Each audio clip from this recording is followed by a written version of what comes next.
Pessoal, muito boa noite a todos e a todas. Sejam muito bem-vindos a essa primeira semana de letras do Cefet-MG. Essa mesa está muito especial, é uma mesa sobre acervos literários, em que nós teremos a oportunidade de conversar com professores especialistas nesse assunto, investigadores, pesquisadores de acervos. Mas antes de iniciar a mesa propriamente dita, gostaria de deixar, em primeiro lugar, os parabéns à comissão organizadora dessa primeira semana de letras, que é uma semana que tem demonstrado uma vitalidade impressionante nesse segundo dia, né? A semana começou ontem, se estenderá até amanhã. Os trabalhos que vêm sendo apresentados, as conferências, as mediações, são trabalhos realmente de primeira linha, que ilustram o excelente trabalho que vem sendo realizado por essa equipe do Cefet-MG. Gostaria também de agradecer o convite dessa comissão para fazer a mediação dessa mesa, que, como eu disse, é uma mesa muito especial e, para mim, muito especial também, porque tenho trabalhos, né, investigações nessa área. E gostaria ainda de deixar um outro convite para vocês que nos assistem, que é o seguinte: visitem o canal do Cefet, Letra Cefet, no YouTube. Lá vocês podem encontrar uma série de vídeos sobre as pesquisas e os trabalhos que vêm sendo desenvolvidos no âmbito da instituição. Tá? Então, há vídeos sobre projetos de extensão, há vídeos sobre grupos de pesquisa, então a gente consegue perceber um pouco melhor a dimensão desse trabalho que vem sendo realizado na Letras do Cefet. Então, convido todos vocês a assistirem, tá? E para iniciar essa mesa, então, gostaria de chamar o professor Reinaldo Marques para integrar essa mesa, na qual ele vai conversar com a gente um pouquinho sobre essas questões relativas a arquivos literários. Juntamente com o professor Reinaldo, nós teremos ainda o professor Caio Boschi e também um representante do Literafro, professor Adélcio de Souza. Boa noite, professor Reinaldo. Boa noite, professora Maria do Rosário. Estou muito alegre de estar aqui participando dessa mesa da Semana de Letras do Cefet, a primeira semana, e agradeço muito o convite aí de vocês para estar participando dessa conversa. Nós é que agradecemos a sua participação, certamente será um diálogo muito frutífero, né? Vou fazer uma breve apresentação do professor Reinaldo, tá? O professor Reinaldo Marques é doutor em literatura comparada pela Universidade Federal de Minas Gerais, desenvolveu pós-doutorado sobre arquivos literários junto ao Departamento de Letras da PUC-Rio e sobre ficções do arquivo no PAC-UFRJ. É professor associado 4 de Teoria Literária, Literatura Brasileira e Literatura Comparada nos cursos de graduação e pós-graduação da Faculdade de Letras da UFMG. É pesquisador do CNPq e membro do projeto de pesquisa Acervo de Escritores Mineiros, também da UFMG. Dirigiu o Centro de Estudos Literários da Faculdade de Letras da UFMG no período de 97 a 2001, função que voltou a exercer no período de 2008 a 2012. Foi coordenador do Grupo de Trabalho de Literatura Comparada da ANPOL e presidente da Associação Brasileira de Literatura Comparada, a Abralic. Publicou, dentre outros livros, Arquivos Literários, Teorias, Histórias, Desafios, e em coautoria em Dicionário do Contemporâneo. Organizou e com outras inúmeras publicações. Seja muito bem-vindo, professor Reinaldo, a palavra é sua. Obrigada, Maria do Rosário. Muito bem. Para poder facilitar um pouco a compreensão de algumas questões que eu vou levantar, alguns pontos em relação a acervos literários, e eu vou falar especificamente do acervo de escritores mineiros, eu queria começar compartilhando a tela e mostrar para as pessoas que estão nos assistindo, os estudantes, algumas imagens, muito rapidamente, do acervo de escritores mineiros. Então, vai ser uma coisa breve, rápida, e a gente encerra o compartilhamento.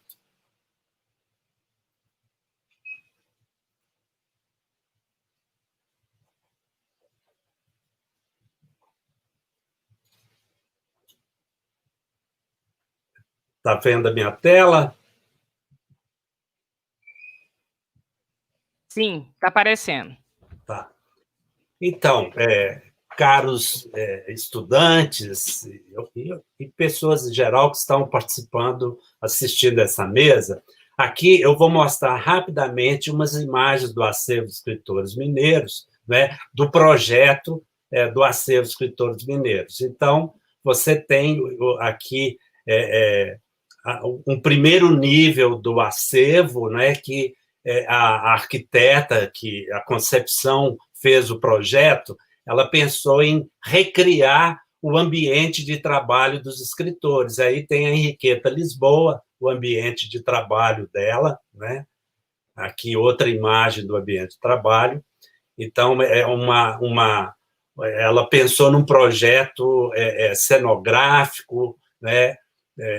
Museográfico, para poder mostrar os objetos, a mesa com a máquina de escrever da Henriqueta, mata-borrão, né, que dá para a gente ver a materialidade da literatura, né? Então, quando a gente vai para o acervo do escritor, a gente vai deparar assim, com a materialidade da escrita literária, etc., né? Aqui já é o espaço do Oswaldo França Júnior, né? E do Murilo Rubião, né? Esse do Murilo Rubião. Então, esse é o primeiro nível em que procurou-se recriar o escritório do escritor, o ambiente de trabalho dele. Atrás desse nível, desse primeiro nível, tem uma galeria de exposição, como no museu, de obras de arte, de pinturas, fotos, etc., como aqui no Murilo Rubião é atrás daquele ambiente do escritório do Murilo Rubião, né? Aqui o espaço do Ciro dos Anjos, né?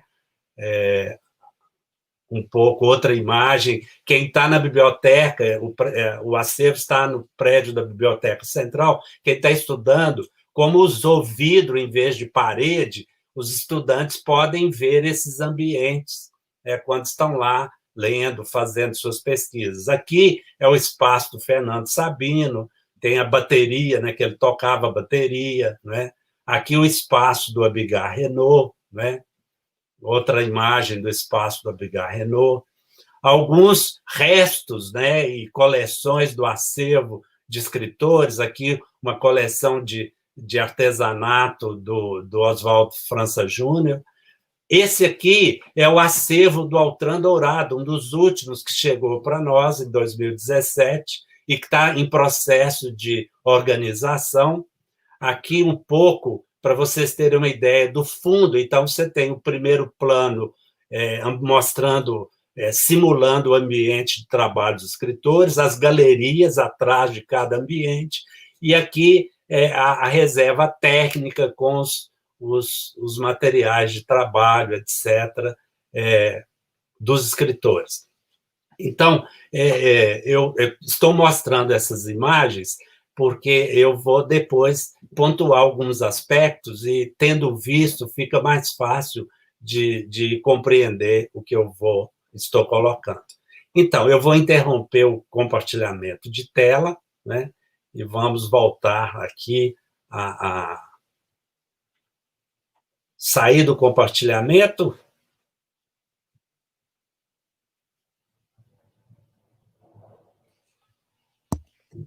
Hein, Maria do Rosário?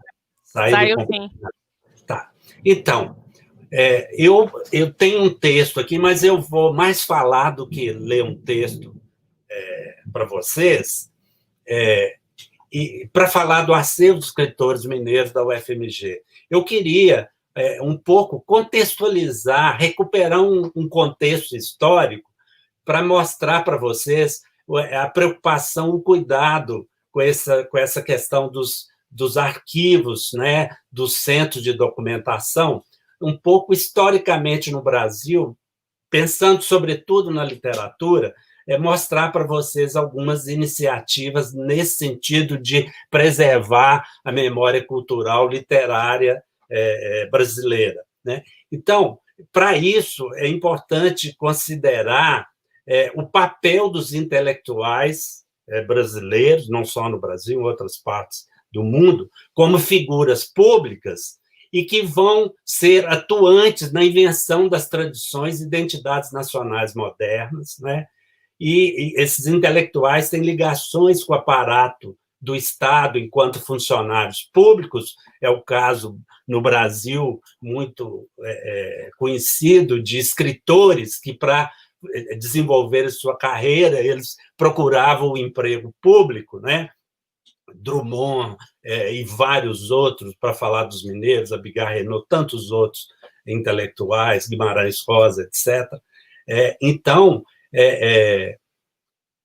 nesse sentido, né, nós já vamos perceber, no século XIX, algumas iniciativas para preservar documentos de escritores. Então, eu vou mencionar rapidamente aqui, só para vocês terem uma ideia, por exemplo, a Biblioteca Nacional, né, que criada em 1810, e na Biblioteca Nacional estão os arquivos de escritores, como Euclides da Cunha e Lima Barreto. Portanto, alguém que for fazer alguma dissertação, tese, pesquisar esses escritores, o caminho para trabalhar com as fontes primárias, com os arquivos dele, é a Biblioteca Nacional, né?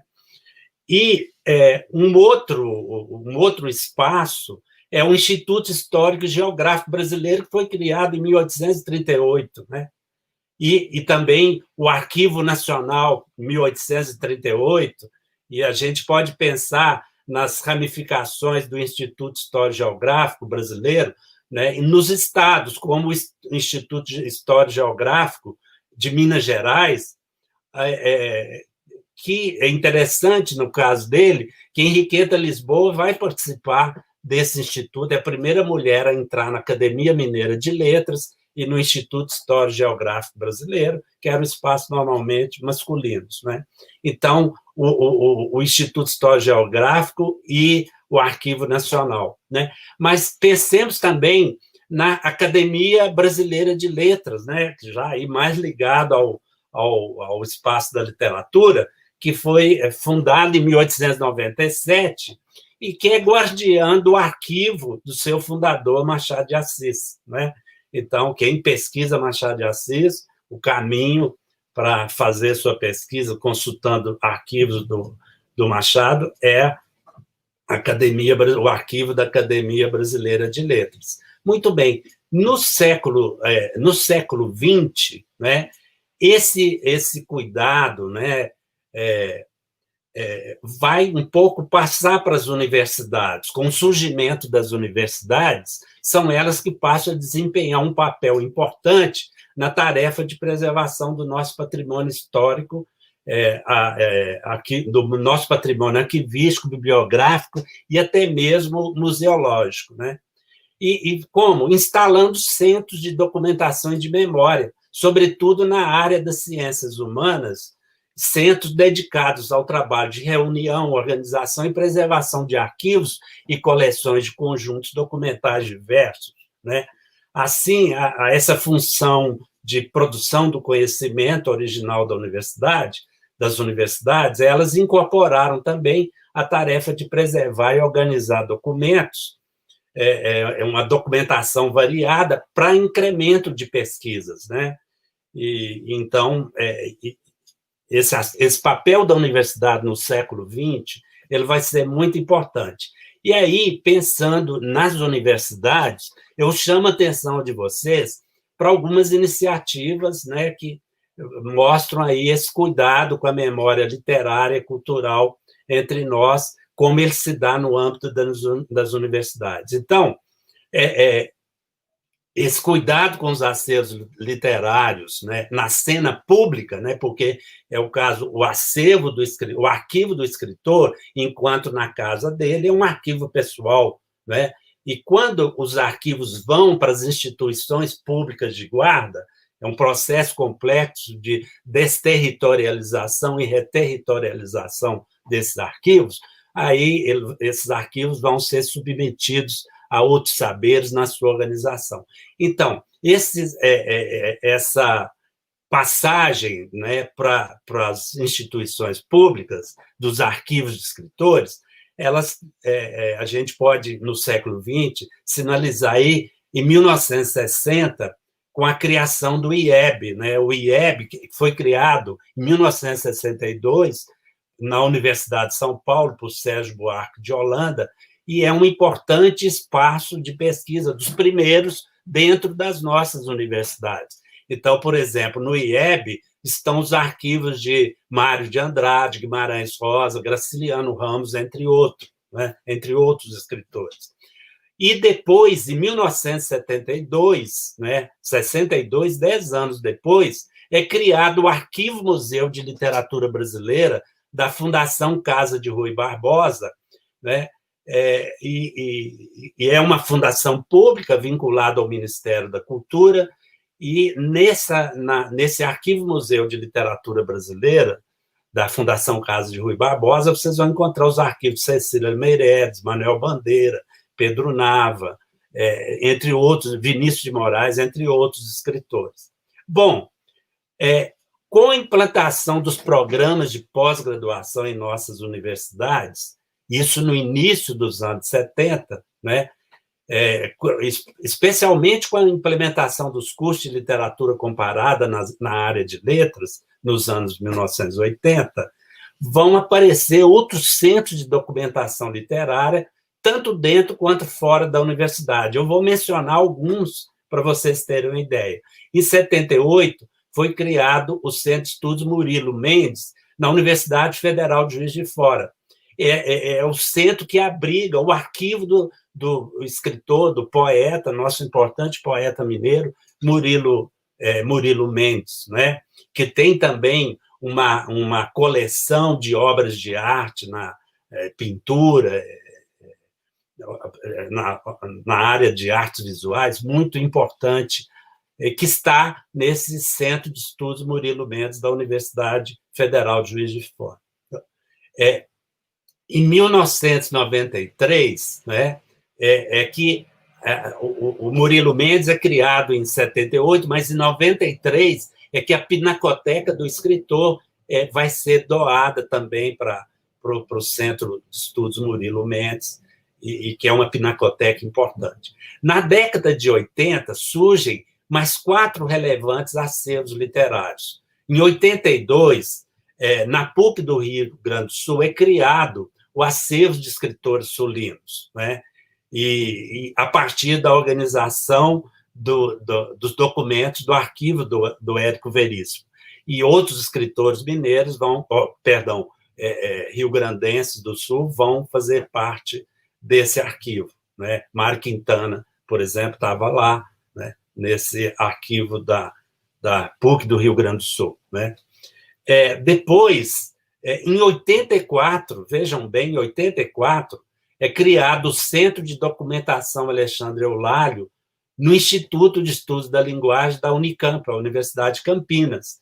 E nesse Centro de Documentação, nós vamos encontrar os acervos de Monteiro Lobato, Oswald de Andrade, Sérgio Buarque de Holanda, Hilda Hilst, né, e outros escritores, né?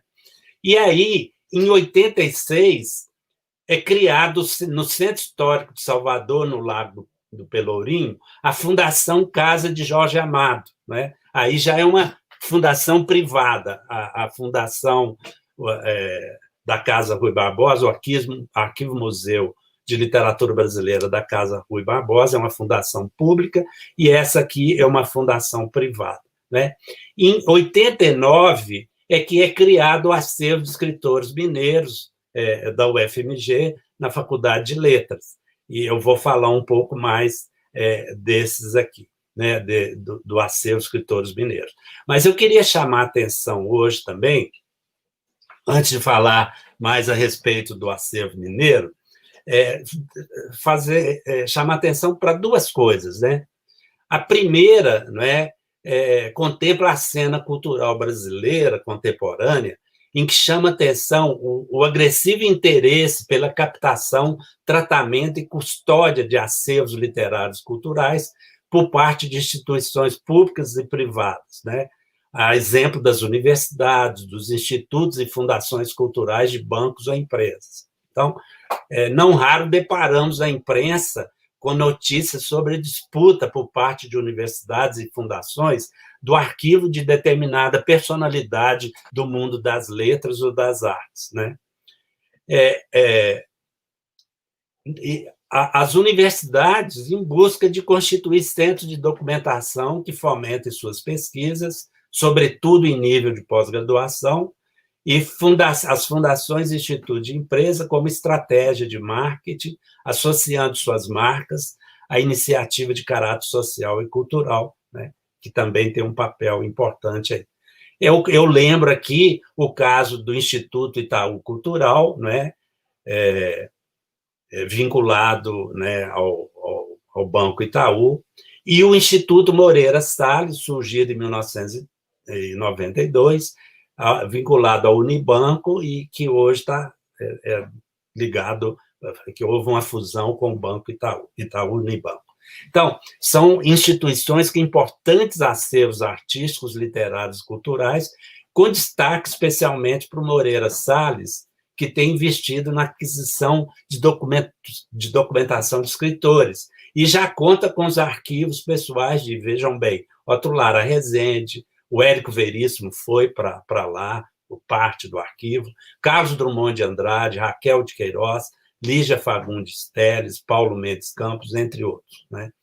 Então, e hoje existem em andamento várias iniciativas no Brasil de constituição de centros de documentação literária, levadas adiante por colegas pesquisadores de universidades situados em diferentes regiões do país, no Norte, Nordeste e Centro-Oeste. Eu acho isso muito importante, muito bem-vindo. A gente precisa ter esse carinho, esse cuidado com a nossa memória cultural, literária, com as parcerias públicas, privadas, enfim. E aí, uma segunda observação que eu faria, né, é que a emergência desses centros dedicados a organizar e a preservar nossos arquivos literários, historicamente, né, situa-se no contexto dos anos 70 e 80 do século passado, marcado por uma intensa preocupação com os lugares da memória, né, é uma expressão do Pierre Nora, e, ao mesmo tempo, por forte pressão de mecanismos de amnésia social histórica, responsável pela fetichização do passado, que tem no Disney World, né, centro, talvez sua figura mais emblemática, né? Então, trata-se de um ambiente, um contexto atravessado paradoxalmente por uma crise da memória, alimentada pelas transformações de nossas concepções do passado e das relações com ele estabelecidas, né? Se antes eram naturais seus vínculos com o presente, né, do passado, né, a natureza do passado tornou-se mais opaca e fonte de incertezas e inquietações. Então, eu procurei dar para vocês um contexto histórico mais amplo para a gente ver o papel dessas iniciativas de criar centros de documentação, que relações de forças estão atravessando essas iniciativas, né? Relações de forças, relações de poder, né? Diferentes relações de força que estão atravessando.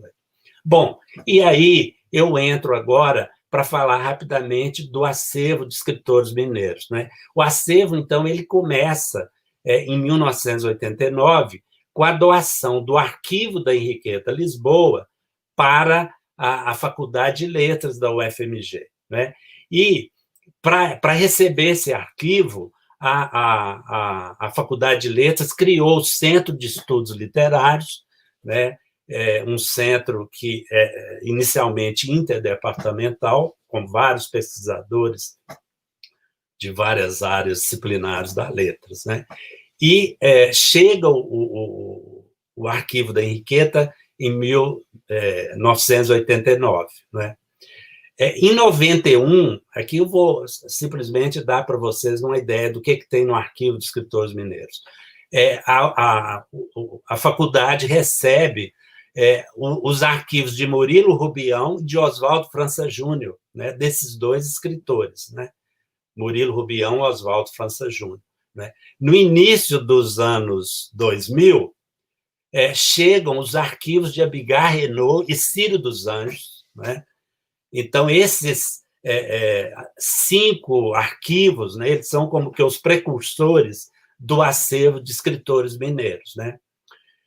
E aí eles vieram se somar a algumas coleções especiais. Você tem lá os arquivos dos escritores, né, o arquivo assim, doado com toda a documentação, né, pelas famílias, e aí eles têm algumas coleções especiais que são conjuntos documentais limitados de determinadas figuras, né, como os arquivos de Alexandre Eulálio, Aníbal Machado, as coleções de Alexandre Eulálio e Aníbal Machado, né? Então, esse crescimento do acervo impactou a topografia, né, do espaço do acervo de escritores mineiros, e a Faculdade de Letras, né, se mobilizou, junto com a administração central da universidade, para obter verba para construir um novo espaço para o acervo de escritores mineiros, né? E esses acervos, quando chegaram, eles não ficaram na faculdade, não tinha espaço, eles ficaram abrigados no prédio da Biblioteca Central da UFMG. Então, foi criado em 2003, foi inaugurado em 2003, né, esse espaço onde está até hoje o acervo de escritores mineiros, lá no terceiro andar do prédio da Biblioteca Central da UFMG. Em termos arquitetônicos, aí vou lembrar aqui as imagens que eu mostrei para vocês, o espaço foi concebido numa perspectiva cenográfica e museológica, comportando 3 planos. No primeiro, são simulados o ambiente de trabalho do escritor, livros, mesa, máquina de escrever, que são objetos pessoais dos escritores. Isso é uma coisa interessante, porque um arquivo de um escritor, ele tem documentação muito heterogênea, documentação textual, iconográfica, documentação sonora, audiovisual, né? Documentação também tridimensional, que são os objetos, as máquinas, etc., além dos livros e das bibliotecas. Então, esse espaço, essa simulação do ambiente de trabalho, foi reconstituída a partir de pesquisa junto aos familiares dos escritores, né? A arquiteta fez pesquisa, entrevistou os familiares para poder montar o espaço, conceber o espaço, né? E a individualidade de cada recinto procurou destacar a personalidade do escritor, e é realçada por meio de iluminação com jogos de cores, perfis e textos ilustrativos, né? Então, o uso do vidro à maneira de um aquário permite que os visitantes possam ver e apreciar o ambiente, mesmo sem entrar neles. Bom, isso naquele primeiro plano, como eu mostrei para vocês. No segundo, são as galerias com exposições de pinturas, desenho, fotos, pôsteres, etc., né? E lá no fundo, por fim, com acesso restrito, estão abrigados os acervos bibliográficos e os arquivos documentais de cada escritor. E com uma reserva técnica, uma sala de reunião de trabalho dos pesquisadores, uma sala de processamento dos documentos. Então, é importante realçar que essa concepção, ela procurou contemplar a natureza heterogênea dos materiais que compõem os acervos literários, que fazem deles uma mistura de elementos próprios de bibliotecas, de arquivos e de museus, né, como já falei. Então, com isso, o espaço de acervo de escritores mineiros, ele configurou-se como um espaço móvel, né, e permanente de exposição, conseguindo focar no plano geral a singularidade de cada material, né? Ele abre aos visitantes e pesquisadores a possibilidade de cada um, com seus recortes e enquadramentos, constituir a sua própria trilha, o seu próprio texto, ao percorrer os diversos níveis espaciais do acervo, né? Então, ele é dotado de múltiplas perspectivas e entradas e desvela o texto da memória literária e cultural em sua complexidade de sentidos, visível na seleção, na combinação, justaposição ou sobreposição de objetos muito heterogêneos, né? Então, dessa maneira, procurou-se dar ao texto da memória cultural e literária do país um tal tratamento, né? Aí a universidade procurou dar continuidade a um projeto dos próprios escritores mineiros que sempre cultivaram os gêneros memorialísticos e cuidaram de montar seus arquivos pessoais ao longo da vida. Quer dizer, o acervo dos escritores mineiros não existiria se os escritores mineiros não tivessem essa compulsão arquivística de arquivar suas coisas, né? Parece que tornar-se escritor implica constituir um arquivo, né? Para isso. Bom, depois desses primeiros 5 acervos, em 2008 e 2010, chegaram os arquivos de Otávio Dias Leite, Wander Piroli, José Maria Cansado, Fernando Sabino e Lúcia Machado de Almeida. E nessa leva, também nós começamos a receber alguns arquivos de escritores ainda vivos e ativos, né, atuantes, que estão passando ainda em vida já os seus documentos, né, livros, para o acervo dos escritores mineiros. É o caso do Carlos Herculano Lopes, né, e do arquivo do Frei Beto, né, que é escritor, jornalista, frade dominicano, eles já estão passando, e agora o do Antônio Barreto também está sendo doado, né? Então, com a chegada desses novos acervos, né, foi feita uma ampliação do espaço, né, para abrigar esses novos acervos, e em 2015 foram doados os arquivos de Afonso Ávila, Laís Corrêa de Araújo, em 2017 o de Sábato Magaldi e o arquivo do Altran Dourado. São os 2 últimos que chegaram, muito importantes. O do Sábato Magaldi, ele é mineiro e é crítico teatral. O arquivo dele, para quem pesquisa, mexe com teatro, é um arquivo fundamental, importantíssimo, talvez o arquivo mais importante na área, né, de um crítico teatral. E o arquivo do Altran Dourado, outro importante escritor mineiro, né, que está agora no acervo dos escritores mineiros, né? Então, colocado um pouco essa ideia, eu vou finalizar querendo chamar a atenção dos estudantes, né, para a potência desses arquivos, né, um pouco. E a potência desses arquivos literários está ligada às pesquisas que são feitas e a serem feitas. E vocês são o horizonte dessa potência dos arquivos literários, né? Então, como eu disse, né, a presença de arquivos de escritores em centros de documentação literária, particularmente nas universidades, tem como objetivo incrementar pesquisas no campo dos estudos literários que resultem em artigos críticos, dissertações, teses acadêmicas, etc. Então, não por acaso que a criação desses centros de pesquisa literária ocorre na segunda metade do século passado e coincide com a implantação de programas de pós-graduação em letras a partir dos anos de 1970, como eu já pontuei. Daí a importância de se tornar espaços vivos e dinâmicos a fim de que cumpram seu papel em termos da produção de conhecimento na área, né? Especialmente por serem mantidos com recursos públicos. Então, ao mobilizar o campo do dizível e do legível, por meio de novos atos enunciativos, de agenciamentos discursivos, como uma dobra sobre o visível, as pesquisas configuram a potência desses arquivos literários, constituem suas virtualidades, que devem ser atualizadas, né, com essas pesquisas. Todavia, eu chamo atenção para uma questão, pelo menos, aqui,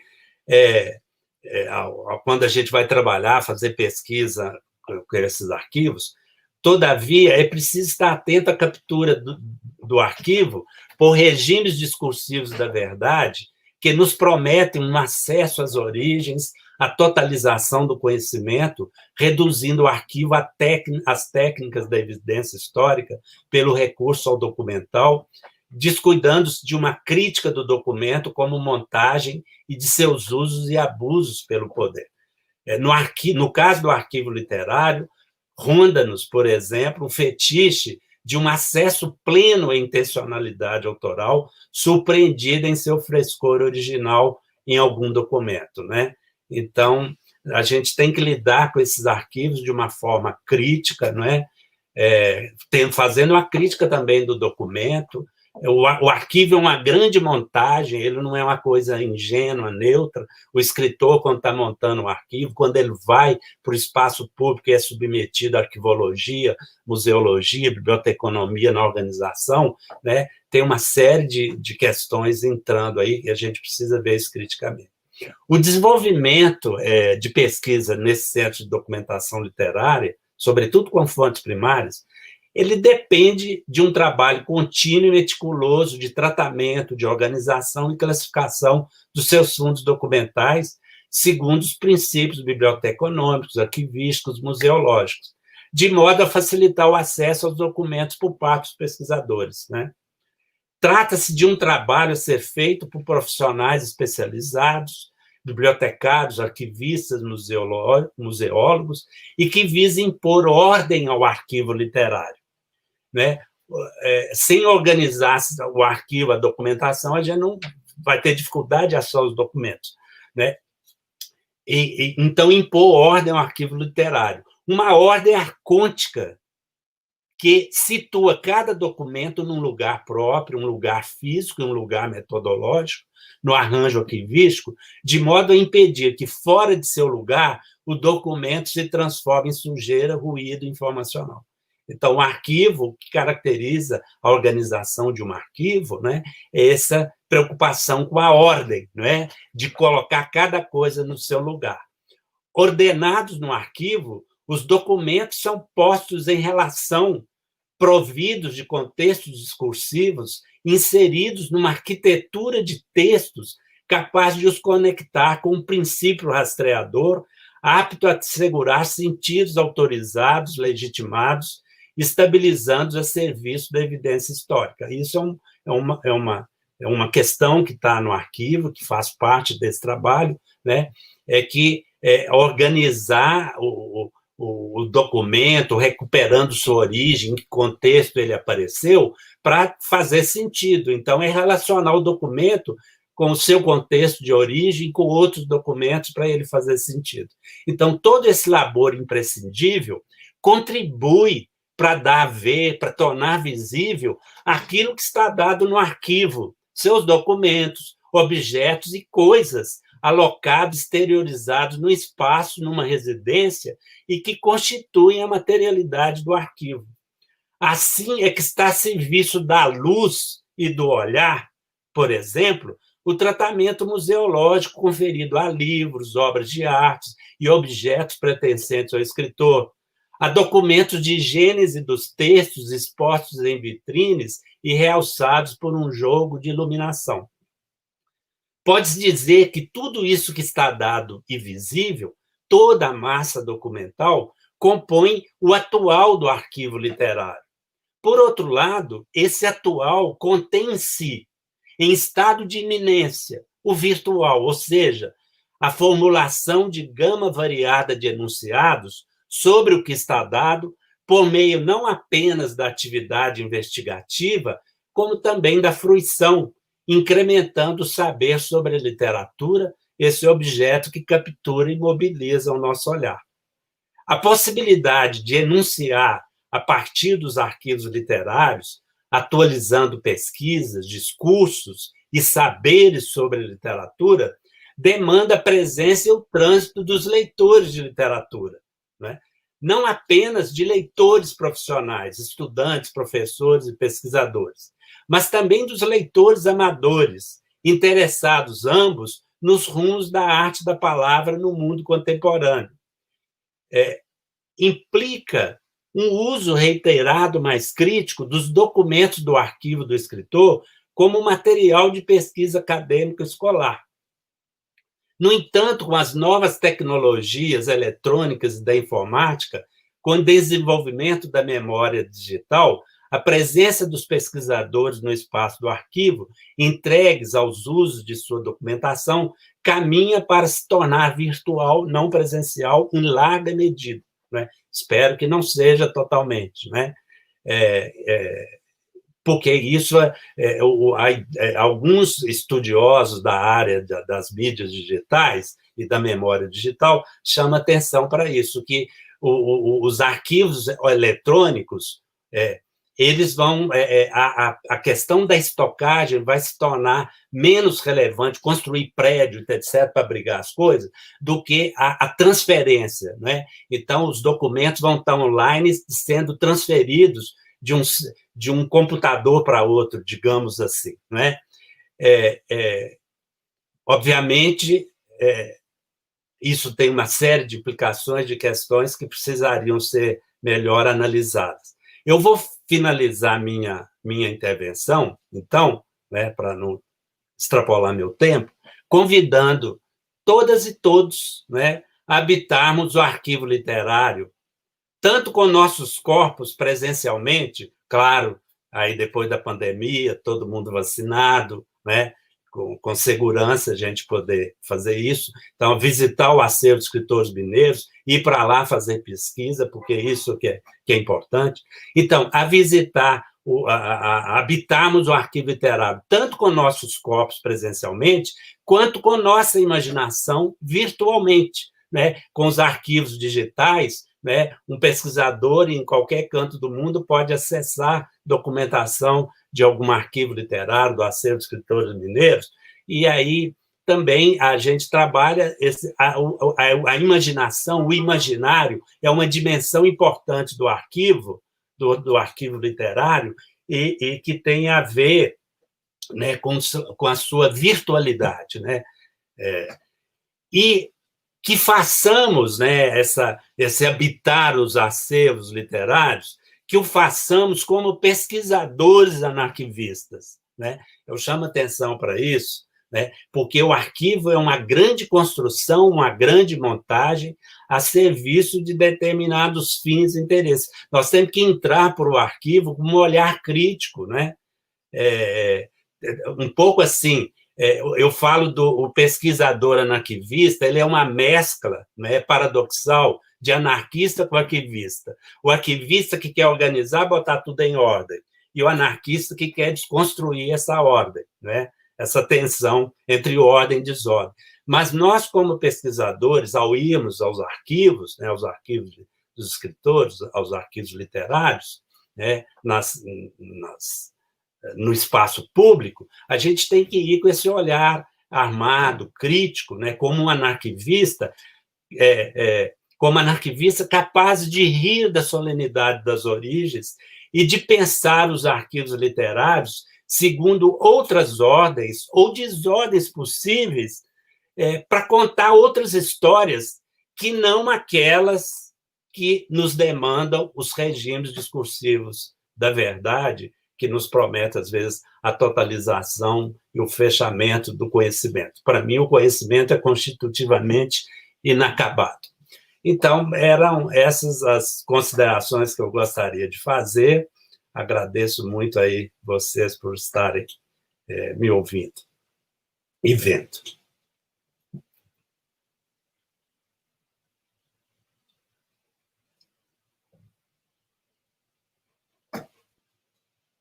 Luiz.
Não estamos te ouvindo, Luiz. Seu microfone está mudo.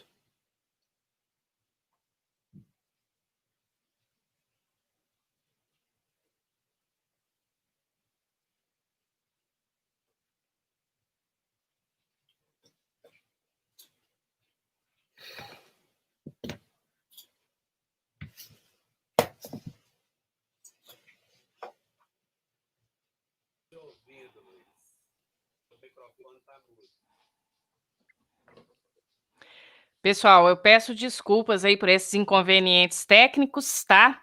Professor Luiz, gentilmente, está aí a postos, professor Reinaldo, para me substituir nessa mediação, porque como vocês podem ver, a luz acabou aqui em casa, então eu estou numa internet de peleja, né, como se diz, estou roteando aqui a minha internet, mas em alguns momentos ela falha bastante, sabe?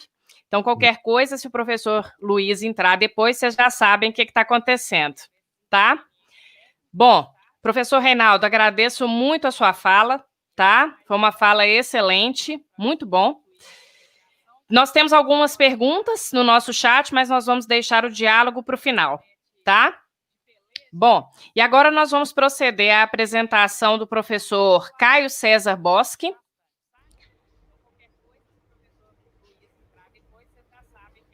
Professor Caio, boa noite. Boa noite. Seja muito bem-vindo. Muito obrigado, Maria do Rosário.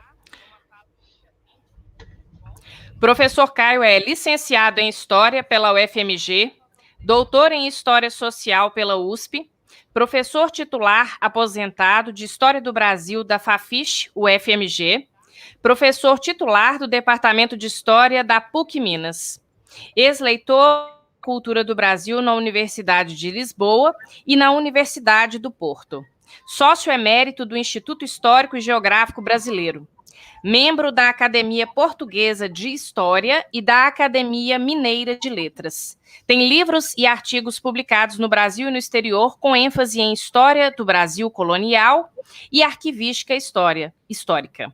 Seja muito bem-vindo, professor. A fala é sua. Muito obrigado. Bem, uma boa noite a todos e a todas. É evidente que as minhas palavras iniciais são de agradecimento aos organizadores dessa primeira Semana de Letras do Cefet de Minas Gerais, né? Não só a comissão organizadora, como também aos 3 colegas que integram dessa mesa redonda, né? E dizer da satisfação de estar aqui. Uma satisfação que é pessoal, obviamente, mas que é também da instituição que represento. Infelizmente, o presidente Rogério Faria Tavares não está em Belo Horizonte, teve que se ausentar e solicitou, para minha grande satisfação, que pudesse não substituí-lo, mas falar alguma coisa a respeito daquilo que é o objeto, tema da nossa conversa de agora à noite, ou seja, sobre os acervos literários. Na realidade, eu não tenho e nem poderia ter a densidade, a competência e mais do que isto, a vivência que o meu querido amigo e colega Reinaldo Marques teve e que, com toda fluidez aí, nos acabou de brindar.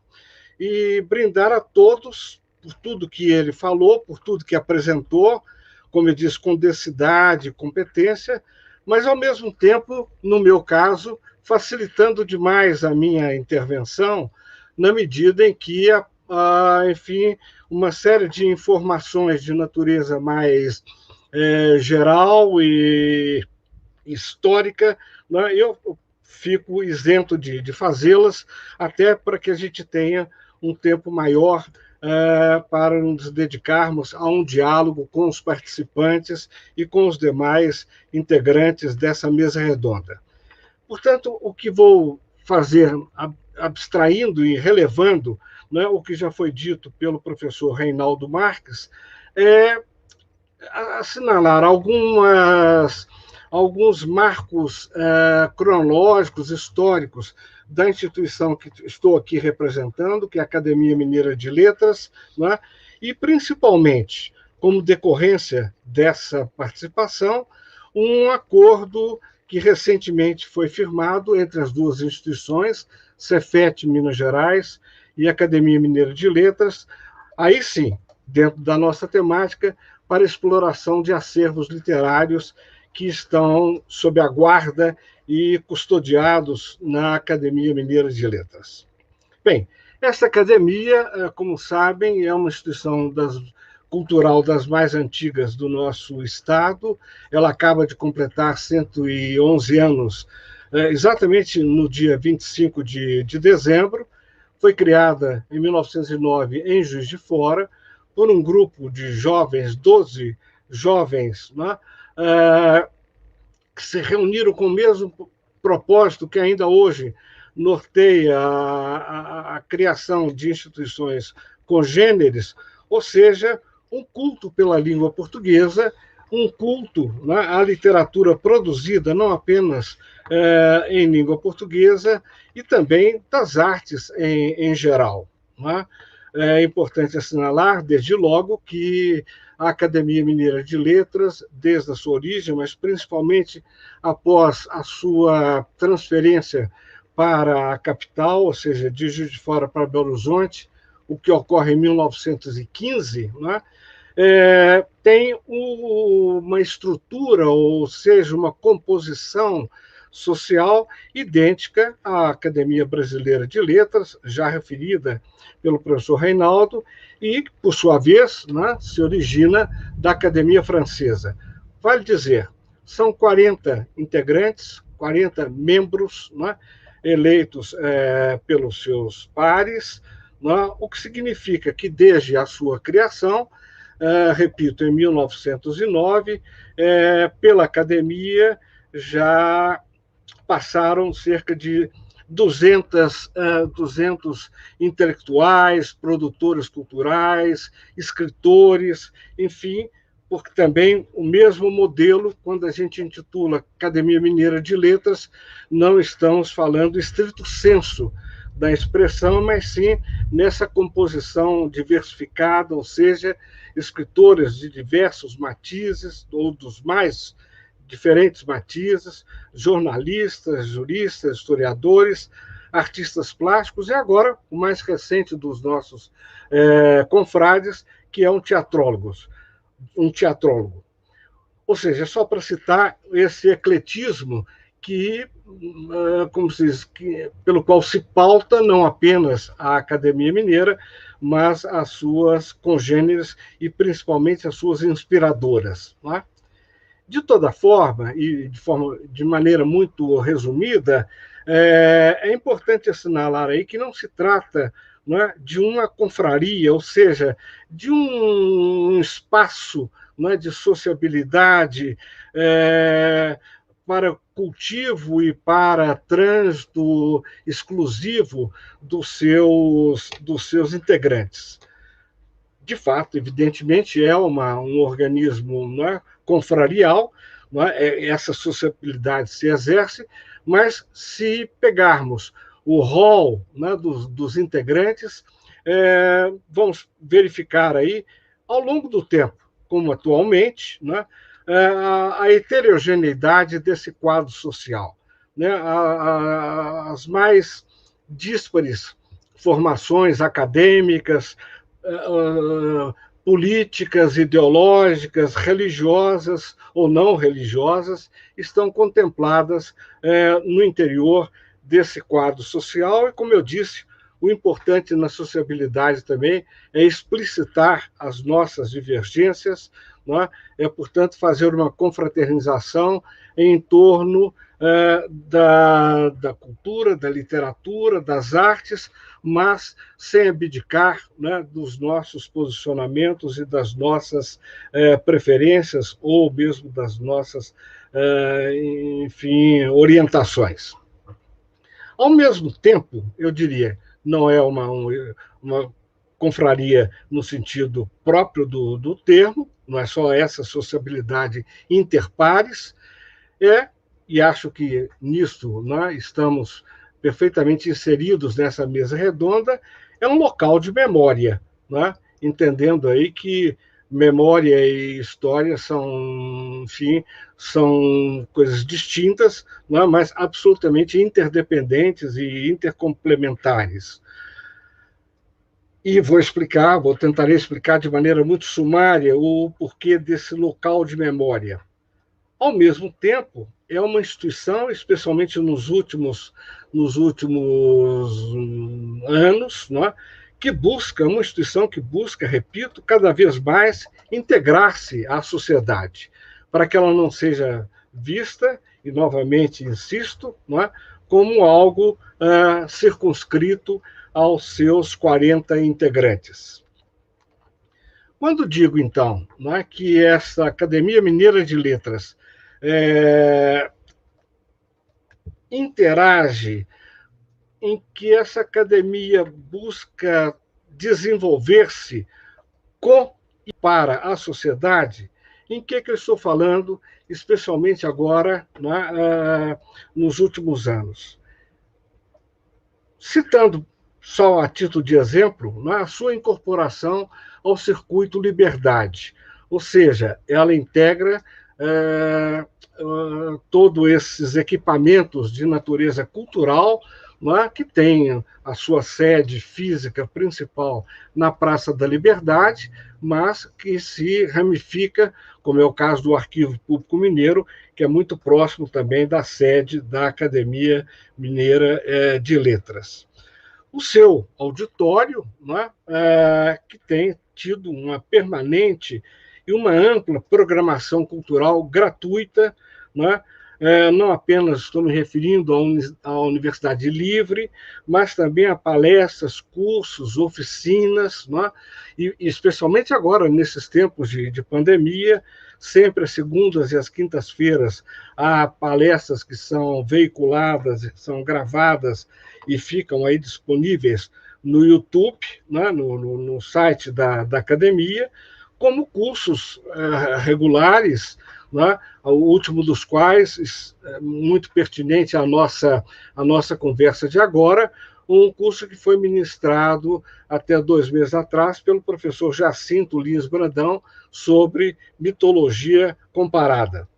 Isso para além, como eu disse, de oficinas e outras atividades, importando dizer, então, que a academia não está inerte, muito ao contrário, temos procurado manter essa programação cultural com frequência, com assiduidade, de tal maneira que ela possa ser visualizada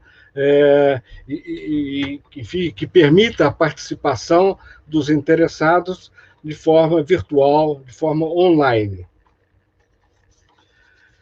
Bem, e é claro, quando eu falo em digitalização, quando eu falo de forma digital, desculpem, quando eu falo em numa participação, numa visualização, numa consulta à Academia Mineira de Letras, eu estou falando implicitamente das publicações que ela tem oferecido, a começar da sua revista, que se inicia em 1922 e que acaba de ser publicada aí, de ter publicado o seu número 79. São quase 600 páginas de textos da mais variada natureza, de gêneros, não só gêneros literários, mas de textos muito ecléticos do ponto de vista da sua fundamentação, e que vale a pena, sou suspeito para dizer sobre isso, mas que creio valerá a pena ser consultado.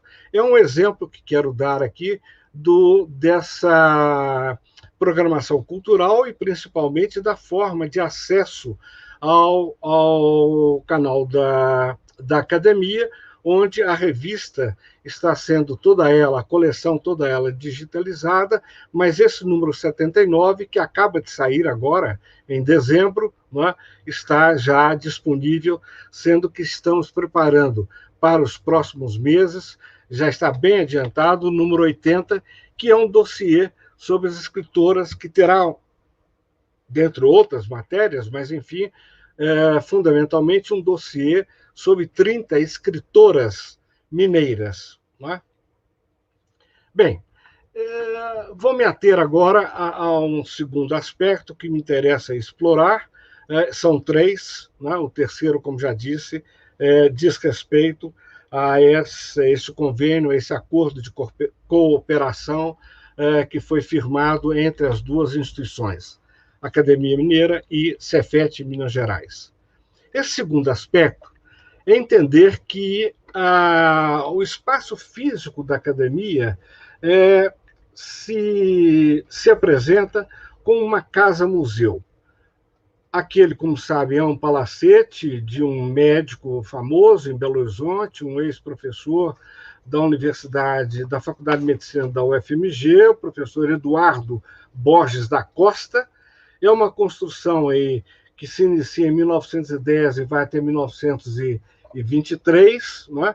E eu estou enunciando aí e evocando essas datas, porque já diz muito bem que, estando situada na Rua da Bahia, né, e tendo sido construída nessa altura, ela própria, né, já se apresenta como um espaço que foi objeto enfim, não só de inspiração, mas de registro, né, dos nossos modernistas, e não só deles. Né? O importante é que, depois de 1987, e só em 87, é que a academia passa a ter uma sede própria, que é essa que estou me referindo, na Rua da Bahia, não é? E que, com isso, permite aí que ela não apenas, não é, sedie esse organismo, mas, principalmente, como eu dizia ainda há pouco, se apresente à sociedade como uma casa-museu. No início é uma residência, mas alto lá, não é apenas uma residência. Era também o consultório do Dr. Borges da Costa, era uma espécie de uma enfermaria que ele tinha vamos dizer, no resto do chão da casa, um incipiente laboratório de análise clínica, enfim, por tudo isso, a própria casa, não é, já é um espaço de memória. A própria casa, então, nós estamos considerando e a cada vez mais cultivando essa ideia e agindo no sentido de transformá-la numa casa-museu.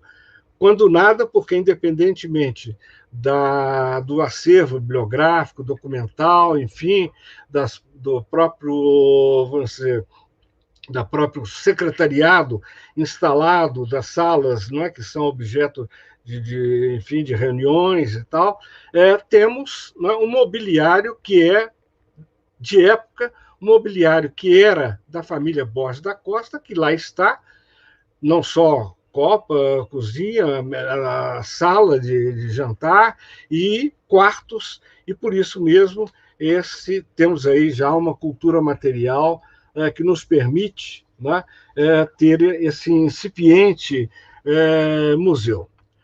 Por isso mesmo, ao falar de acervo da Academia Mineira de Letras, né, eu quero considerar o seguinte, que é uma preocupação, infelizmente, muito recente. Né? Embora, como eu assinalei, já é uma instituição de 111 anos de existência, só nos últimos 3, 4 anos é que há uma preocupação, em primeiro lugar, de identificar, que esse é óbvio, o primeiro passo, de identificar e inventariar o acervo bibliográfico e não só o acervo bibliográfico. Mas vou me ater, por uma questão até de tempo, ao acervo bibliográfico e documental. Em princípio, são 10 coleções que foram, né, doadas por alguns dos acadêmicos, como Eduardo Frieiro, Nelson de Sena, Vivaldi Moreira, Edson Moreira, o governador Milton Campos, que foi acadêmico, e de algumas personalidades também que generosamente ofereceram as suas bibliotecas para a Academia Mineira de Letras, como o Dr. Carlos Soares de Moura, o professor Onofre de Freitas, e assim por diante. Enfim, são cerca de 30 mil títulos, não é? Agora sim podemos falar em números, não é? Um pouco mais de 30 mil títulos, não é? Mas, e títulos aí considerando o acervo bibliográfico. Não quero me ater e me prender a ele apenas, mas quero incluir aí alguma coisa muito especial para nós, e que, como eu disse, só nos últimos tempos tem sido inventariada e mais compartimentalizada, que é a Biblioteca dos Acadêmicos. Afinal, como eu já disse, são quase 200 não é, de individualidades e personalidades que por lá passaram e que estamos reconstituindo, não é, a produção literária e não só artística de cada um desses acadêmicos, integrando, portanto, nesse conjunto das 10 coleções. O importante, como toda biblioteca, ou como no nosso caso, dessas 10 coleções ou desses 10 acervos, não é, facultar aí facultar a consulta. É a acessibilidade. Não adianta ter o acervo, e por isso mesmo a primeira providência, desde fins de 2017, que foi quando esse trabalho se iniciou, foi, para além da já mencionada identificação da inventariação, é fazer um acordo, na medida em que acabei de citar aí que a academia integra o Circuito Liberdade, é fazer a integração desse acervo bibliográfico e documental ao Sistema Estadual de Bibliotecas Públicas, não é? E de tal maneira que possamos usar o mesmo Pérgamo que atende, o mesmo sistema Pérgamo que atende ao sistema estadual, ao sistema das bibliotecas e arquivos do Estado de Minas Gerais.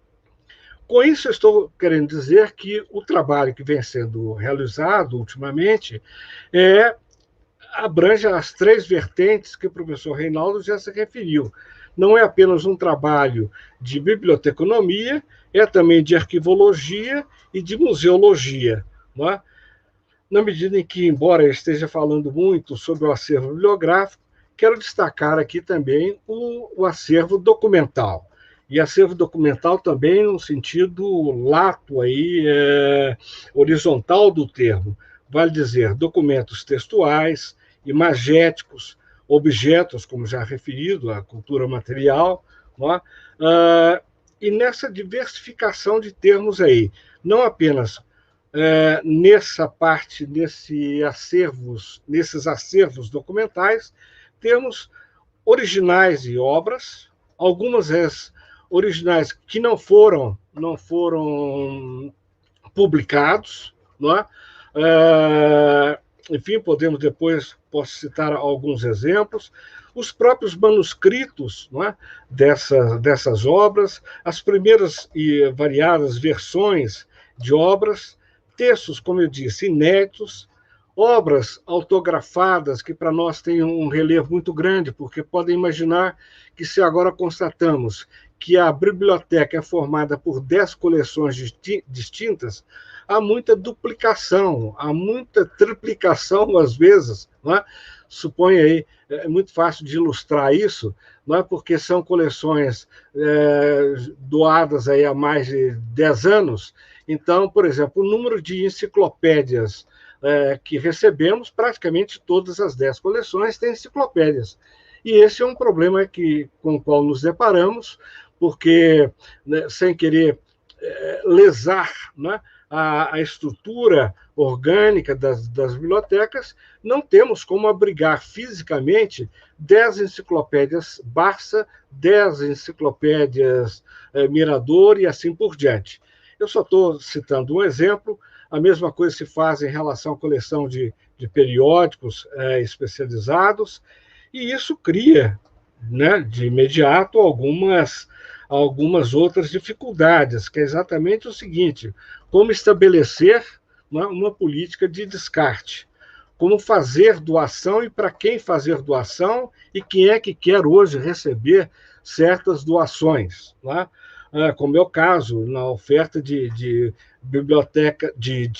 enciclopédias, né, impressas, que mesmo algumas escolas hoje não é que recusam, mas não tem um interesse tão imediato. Uma política que estamos estabelecendo de permuta, não é, dessas duplicatas ou mesmo daquilo que se mostra inadequado. Por exemplo, coleções de revista de esporte, de futebol, e não estou citando um exemplo aleatório, ele é concreto, não é? Que interesse isso pode ter para a Academia Mineira de Letras, que tem um espaço físico circunscrito? De modo que só estou levantando aqui algumas questões de acervo documental e bibliográfico do qual eu participo, tem se havido, enfim, mas essas vão ser injunções que qualquer um de nós, né, que lida com acervos em geral tem. Pois bem, então, concretamente, e para entrar na finalização e no terceiro tópico, não é? Uma vez que o professor Reinaldo Marques já fez uma belíssima exposição sobre a metodologia, sobre a forma de exploração, se me permite um termo, dos recheios, dos acervos literários.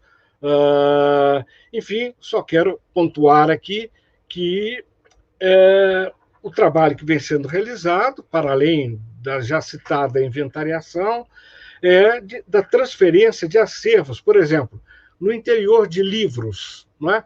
Há sempre não, mas não é inusitado encontrar recortes de jornal, bilhetes, cartas, anotações pessoais que o leitor faz, não é? E tudo isso tem um interesse especial para todos nós, para o que eu estou dizendo, para a migração desses dados, ou melhor, desses documentos, não é? Dessa tipologia documental, para o acervo documental propriamente dito. Sem falar no trabalho de higienização, não é? Que não é só da remoção de clipes, de grampos, de fitas adesivas, não é? Mas uma operação que é praticamente uma cirurgia que se faz, não apenas nesses documentos, mas inclusive em alguns livros, não é? E os cuidados, claro, físicos que temos que ter para efeito da preservação e da conservação dos acervos, independentemente da tarefa mais ingente que claro, a do processamento técnico, né? Da descrição bibliográfica, temática dos documentos e também do acervo bibliográfico. Mas quero, então, finalizar por dizer do meu contentamento, e nessa medida tenho que pluralizar o meu sentimento, não é só meu, é dos acadêmicos em geral, né? Pela celebração muito recente de um acordo de cooperação acadêmica, técnica e científica entre o Cefet de Minas Gerais e a Academia Mineira de Letras, principalmente por iniciativa e por um denodo e um grande empenho do POSLIG, né, do curso de pós-graduação de estudos de linguagens do Cefet-MG. Esse acordo foi celebrado agora em novembro, ele está em vigor, não é? A partir de 1º de janeiro deste ano, na verdade, uma vigência acertada, pactuada por 2 anos, mas todos nós torcemos para que essa vigência se multiplique, se redobre, não é? E dizer que, na verdade, ele é apenas uma chancela, ele é uma ratificação de uma parceria existente desde que os trabalhos, como eu disse, se iniciaram em fins de 2017. Desde o momento inaugural dessa identificação, enfim, desse revolver de documentos e principalmente dos livros que estão em 3 andares do Palacete Borges da Costa, o Cefet esteve presente, de modo que não é, repito, não é sem razão que a academia se exulta, né, se enche de júbilo por ratificar, repito, né, por, enfim, ter agora um instrumento formal de acesso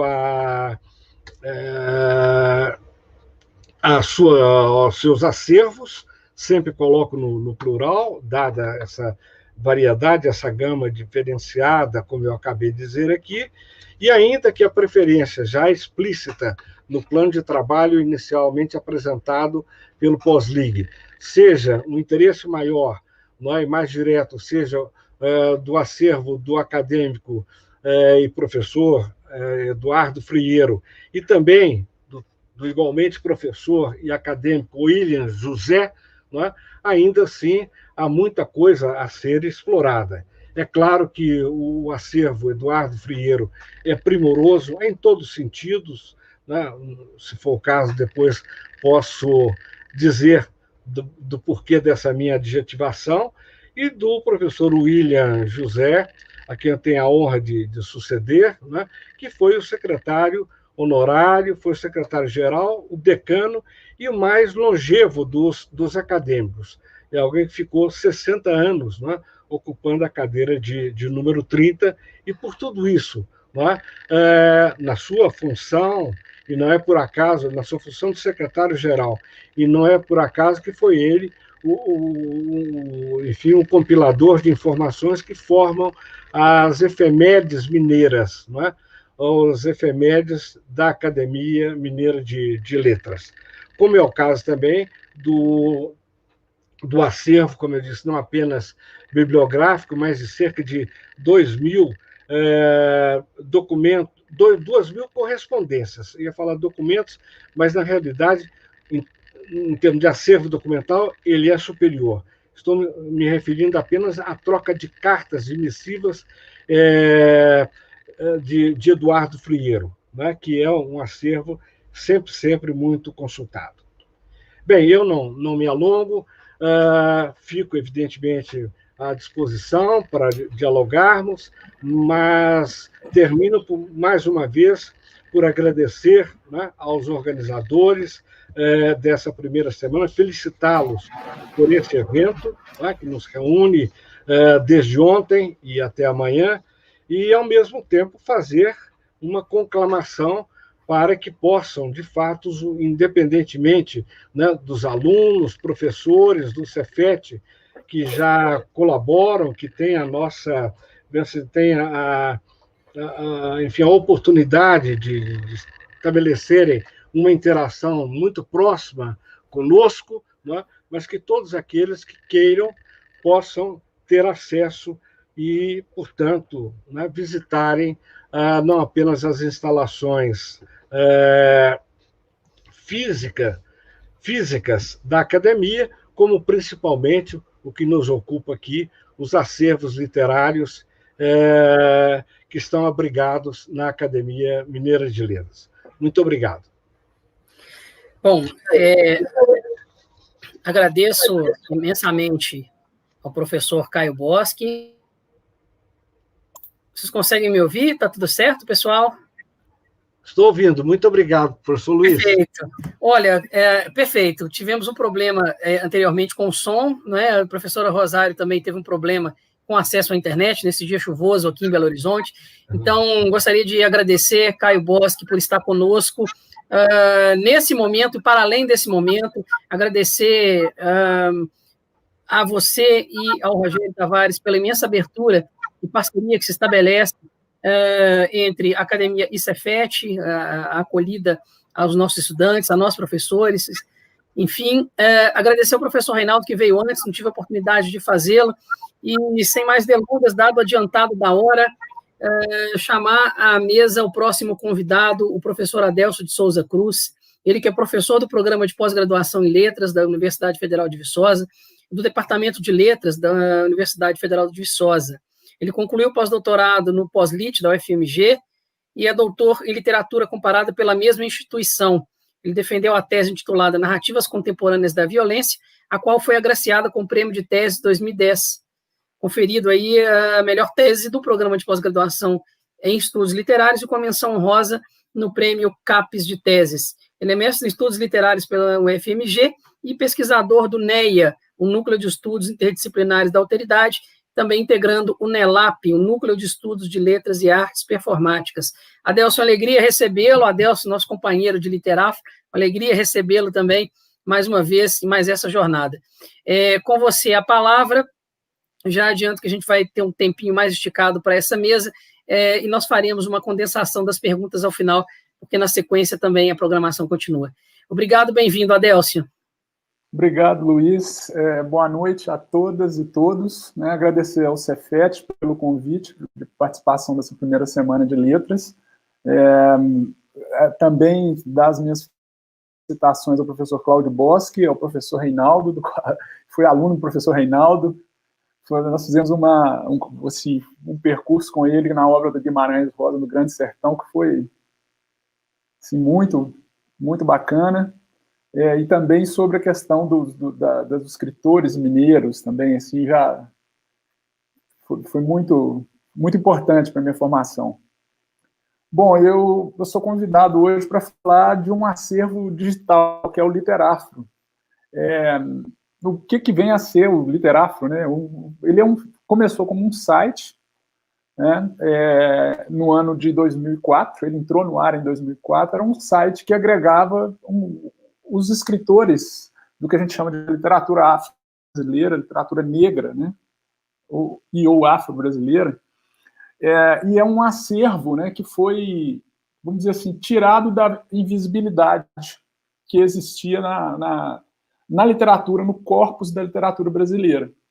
Para vocês terem uma ideia, como é que nasceu esse acervo, né, para começar, da onde partiu isso? Nos anos 90, na Faculdade de Letras, foi fundado o Grupo Interdisciplinar de Estudos Afro-Brasileiros. E o acervo inicial do Literafro foi exatamente o acervo reunido por esses estudantes e pesquisadores, a maioria esmagadora mulheres, tá? Dentre essas pesquisadoras e estudantes de graduação dos cursos de Letras, Pedagogia e História, e o antigo curso de Biblioteconomia, né? Nomes como Nilma Lino Gomes, a Cidinha da Silva, a professora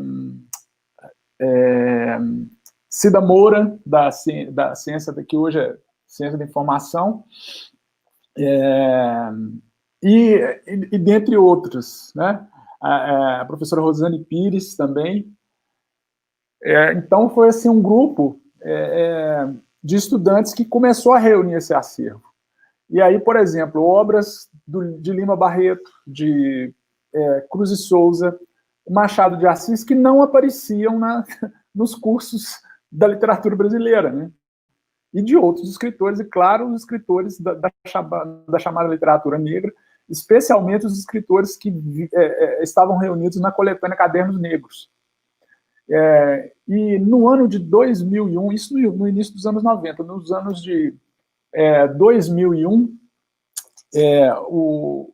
o professor Eduardo de Assis Duarte e a professora Maria Nazaré Soares Fonseca, eles criam o grupo de pesquisa, né, a pesquisa que vai dar início à literatura e afrodescendência, e que deu início, por exemplo, um dos resultados da pesquisa são esses 4 volumes aqui, dessa antologia. Essa antologia só saiu em 2011, para vocês terem uma ideia de como que é difícil, reunindo mais de 62 pesquisadores, escrevendo sobre a obra e a vida de 100 escritores. Tá? São 3 volumes aqui sobre os escritores e suas obras, e um 4º volume com entrevistas aos escritores e intelectuais que pesquisaram, né? Alguns dos intelectuais e pesquisadores. Então, assim, o nosso é curioso, né? A gente não tem, por exemplo,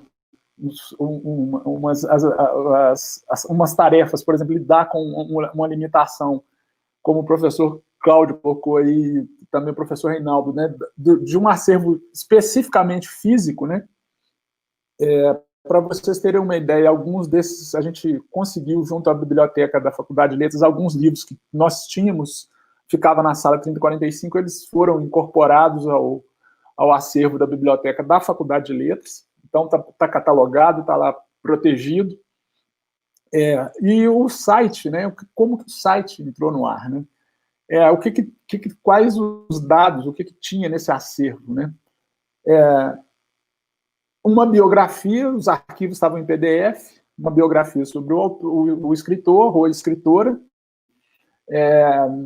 e 6 textos, ou 6 trechos de textos, desses escritores em PDF, e isso ficou disponibilizado para que qualquer pessoa pudesse baixar esse acervo e estudar.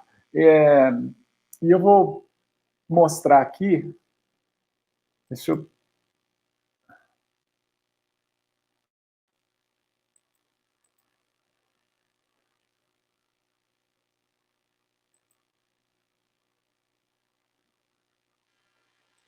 aqui.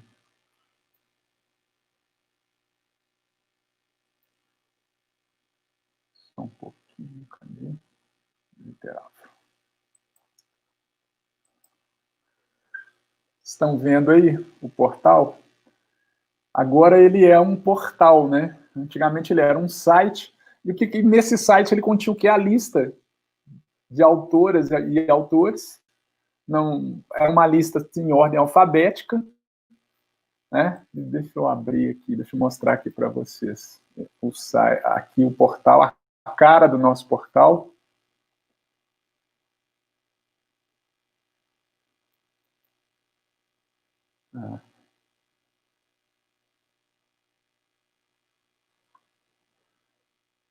Olha aqui. Do nosso lado, do meu lado esquerdo aqui da tela, né? Eu tenho uns banners aqui com fotos das autoras, dos autores. Já tem links para artigos. Nós temos um podcast. E aí foi interessante que de um site, né, no momento em que ele se tornou um portal, nós conseguimos colocar outros arquivos, né, vamos dizer assim, outros dados tanto sobre a obra de cada autor, ou entrevista com esses autores, trechos de performances. Nós temos também um podcast aqui, que é a reprodução do Momento Literário, que é um programa que a gente tem na rádio UFMG. Agora, devido à pandemia, a gente não está podendo fazer as gravações do programa, mas os outros programas que já foram exibidos estão aqui para que qualquer pessoa possa acessar. E do lado direito aqui nós temos a nossa newsletter, né, os links para a newsletter. A parte central são os livros, né, com as novidades aqui. E o link para o Instagram e para o YouTube. Uma das nossas recentes conquistas é o programa Literáfro Entrevista, que também foi divulgado pela TV UFMG, que está no YouTube também. Então, a gente tem o portal, nós temos os links no YouTube, no Instagram, no Facebook, e, se não me falha a memória aqui, temos Twitter também. Deixa eu ver. Não, o link do Twitter não está aqui. E como é que funciona o site, né? Ele funciona a partir o portal funciona a partir de abas. Então, quando eu clicar aqui, autoras, vai aparecer uma lista com os nomes das autoras. Eu vou escolher aqui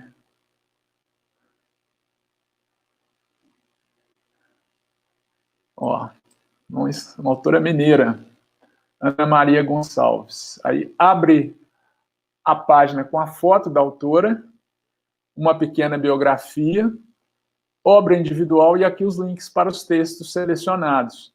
Também links para textos, né, de pesquisadores, fontes de consulta. Então, é um acervo, né, um tipo de acervo, embora possa parecer assim, é muito tranquilo de lidar, mas a gente está, por exemplo, qual que é a nossa grande limitação, né, enquanto pesquisador? Eu vou parar de compartilhar aqui, só para a gente pensar, né, o que se pode compartilhar no meio digital. Então, quando a gente definiu 6 textos, né, foi um acordo, tanto a gente teve que fazer consulta com o setor jurídico, o que a gente podia colocar no ar, né, E aí a gente entra numa conversa com os autores, eles dão autorização, todos os textos que estão lá têm autorização dos autores ou dos seus herdeiros, para que a gente coloque. Então os autores, publiquei um texto novo, posso mudar. Então tudo isso é feito com bastante cuidado, porque a gente tem uma responsabilidade gigantesca de ser um portal. Ele tem uma veia acadêmica e tem uma veia que é socioeducativa. Mostrar para a sociedade brasileira a arte literária produzida por pessoas negras no Brasil. Recentemente, vocês devem lembrar das polêmicas, né? Aquela célebre polêmica da propaganda da Caixa Econômica Federal, que colocou uma pessoa branca para representar o Machado de Assis. Aí as pessoas falam, mas Isabel, isso não é problema. Eu falei, porque se um menino negro não vê uma criança negra na escola, não sabe que o maior escritor brasileiro do século XIX é negro, vai ficar bem difícil ele pensar que um dia ele possa, ela ou esse garoto, possa ser um escritor, né? Possa ser um intelectual, uma intelectual. Se vocês acessarem a lista, a gente ainda tem um número menor de escritoras do que de escritores. Então, o acesso ao campo literário é ainda bastante restrito. Então, vamos dizer que dos anos 70 para cá, o número de escritoras cresceu, né? A ocupação do espaço desse campo literário. Então, ainda tem a gente ainda tem uma outra característica aqui, né? Que é divulgar os autores que estão chegando agora com novas obras. E aí, por exemplo, uma pergunta que era sempre feita para a gente, né? Qual que é o critério que vocês tinham para colocar um autor lá? A gente teve que estabelecer aí aquela coisa, quem tinha publicação, 2 publicações individuais, pelo menos, ou publicações com uma periodicidade maior, por exemplo, nos cadernos negros. O que a gente descobriu, né, com essa pesquisa? Que a literatura, os escritores desse campo, pela dificuldade gigantesca, né, até hoje, né, recentemente, é que uma grande editora vai publicar a obra da Carolina Maria de Jesus, que publicou também uma reedição da obra do Carlos Assunção. A Carolina Maria de Jesus é mais conhecida que o poeta Carlos Assunção, mas por que as grandes editoras não se interessavam, né, por essa literatura? Então, assim, como é que você leva esse texto para a escola, né, mostra para os professores do ensino fundamental e médio que existe uma literatura negra, que existe uma literatura produzida por escritores negros, escritoras negras, existe uma literatura infantil produzida por escritoras e escritores negros, né, com um diálogo com uma parte da cultura brasileira que está invisibilizada, em grande parte, no currículo escolar. Tá? Quando se vai falar em arte negra, se pensa muito na música, se pensa na dança, né? Se pensa na participação da população negra no esporte, na culinária, mas para por aí, né? Então, assim, ontem, por exemplo, o desenho lá na página inicial, na página do Google, quando você abria, era um desenho do Juliano Moreira, um médico negro, psiquiatra, né? No final do século XIX, no século XX. Então, assim, a gente tem uma espécie de uma responsabilidade gigante, é um acervo que constantemente a gente tem que estar renovando, tem esse diálogo, são novas gerações. Para vocês terem uma ideia, deixa eu só voltar a compartilhar aqui. A guia do Chrome aqui para vocês. Deixa eu mostrar aqui uma outra coisa. Aqui no Quem Somos. Olha só o número de pessoas que atualmente, esse aqui é o número de pessoas que atualmente participam do nosso grupo, mas nós temos também um grupo de pesquisadores, a gente está até recuperando para também divulgar aqui, a lista de pesquisadores que já passaram pelo site, foram estudantes de graduação, tá? Estão em outras instituições hoje. Então, em cada aba dessa aqui, ó, autoras, os autores aqui, olha aqui,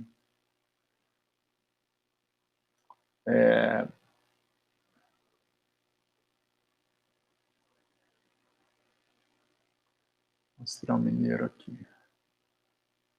Cadê?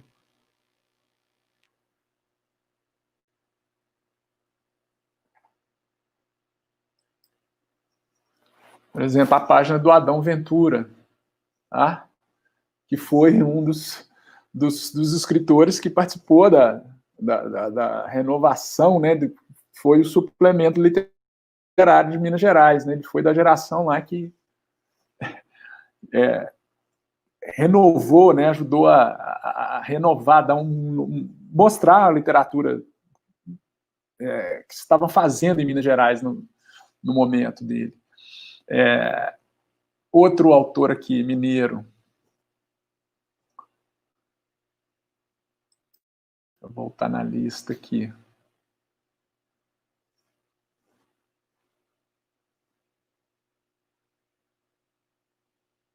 Mostrar.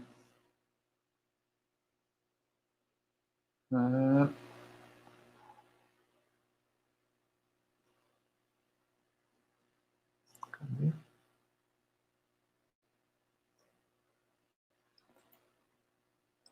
Ó, outro poeta aqui, Anísio Viana.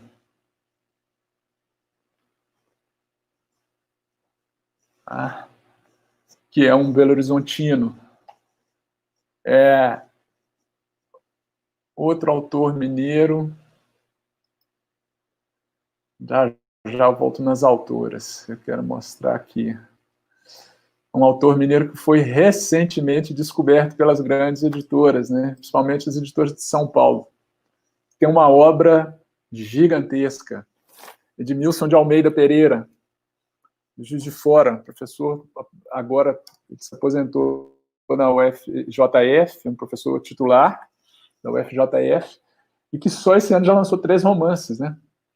E tem uma obra poética e uma obra acadêmica de pesquisa, né? Dentre as pesquisas, além da área de literatura, ele trabalha, por exemplo, com as Irmandades do Rosário. Então, é um pesquisador assim, gigantesco. E o Brasil pouco sabe desses escritores. Voltar para as autoras aqui, para mostrar alguns rostos que vocês... Ó, uma mineira aqui, ó. Ana Cruz, poeta, jornalista, nasceu em Visconde de Rio Branco, está radicada no Rio de Janeiro. Voltar a lista aqui.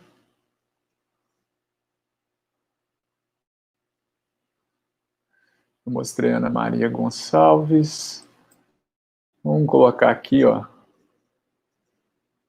nomes mais conhecidos. Carolina, né, que foi a grande revelação editorial mineira nos anos 60.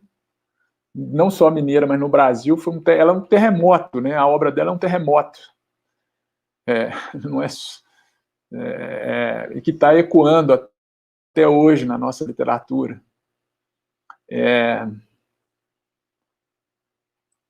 Outra mineira aqui, ó, peso pesadíssimo na prosa, Cidinha da Silva.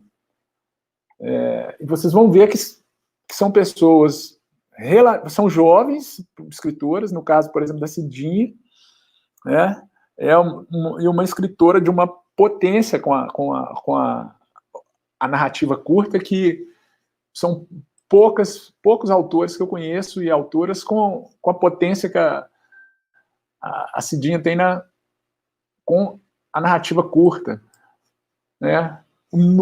Outro nome da literatura mineira, Conceição Evaristo, né? Que é a obra que está assim, uma obra também que eu vou dizer, chamar de estelar, né? Ela congrega outras, dialoga com outras obras, né? E doutora em literatura também, Cidinha também já tem doutorado.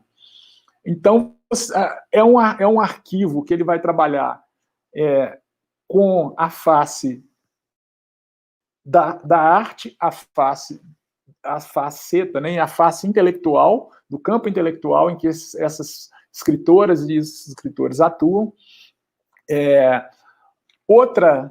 Essa já é uma conquista, por exemplo, aqui recente, né, com o portal, é trazer os intelectuais que trabalham não apenas, né, no campo da literatura. Então, aqui, ó, os nomes aqui: Abdias do Nascimento, André Rebouças, Aparecida de Jesus Ferreira. Vamos ver aqui, ó, para quem não conhece, aqui.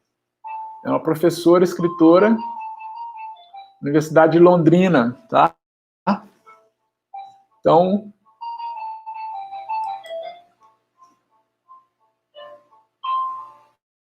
Beatriz Nascimento.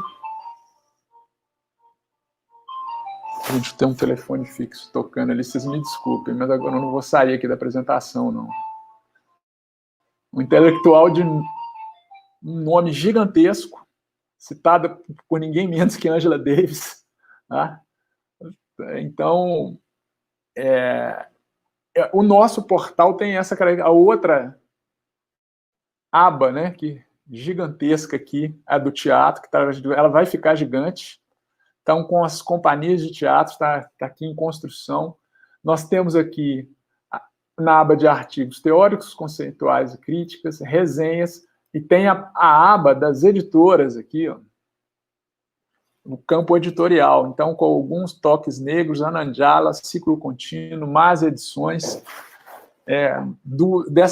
Dessas aqui, duas são mineiras, Anandjala e a Masa.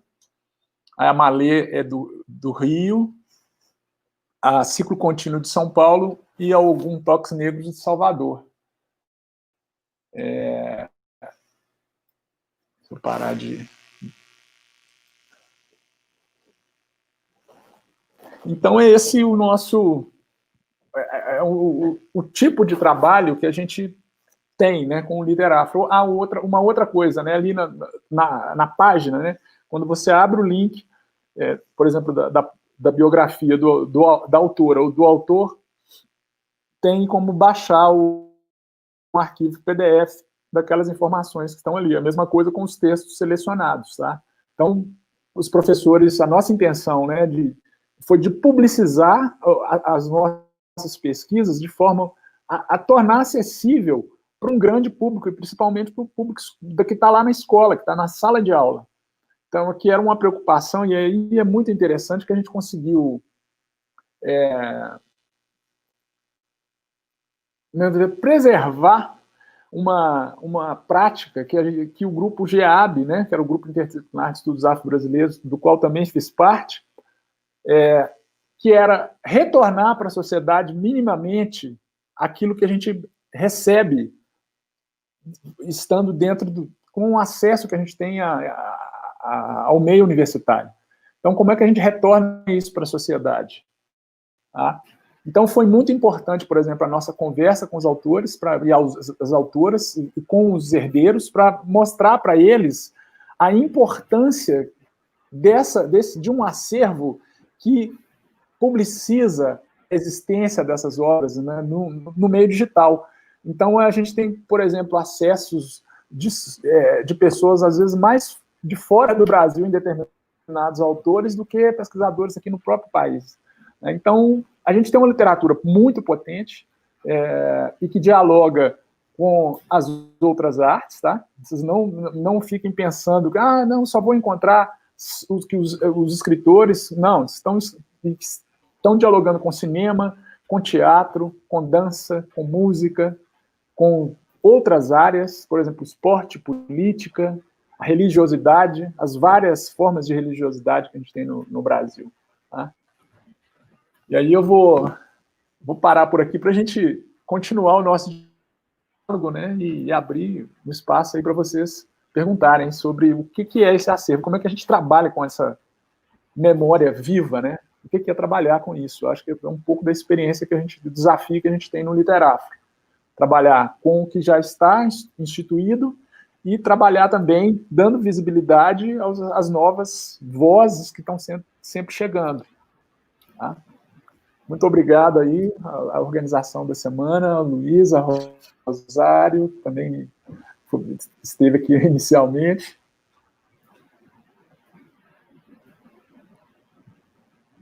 Ok. Adelcio, uma alegria imensa contar com você. Imagino que meu áudio já esteja restabelecido. Sim. Né? Bom, vou pedir, então, gentilmente, a Lohane, que está cuidando de toda a parte logística dessa mesa, de colocar os convidados, o Reinaldo Marques, o Caio César Bosque e o Adelcio na tela.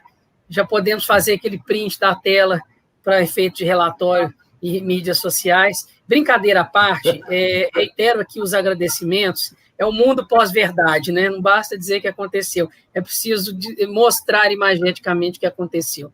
Brincadeira à parte, gostaria de renovar os agradecimentos, professor Reinaldo, me desculpar pelo problema técnico, idem ao Caio Bosque, obrigado por estar conosco, me desculpe pelo problema técnico, a Adelcio também. Nós temos a continuidade da programação logo às 21 horas, então eu vou fazer um compilado aqui, temendo muito mais deixar de fora do que trazer algumas inquietações de participantes.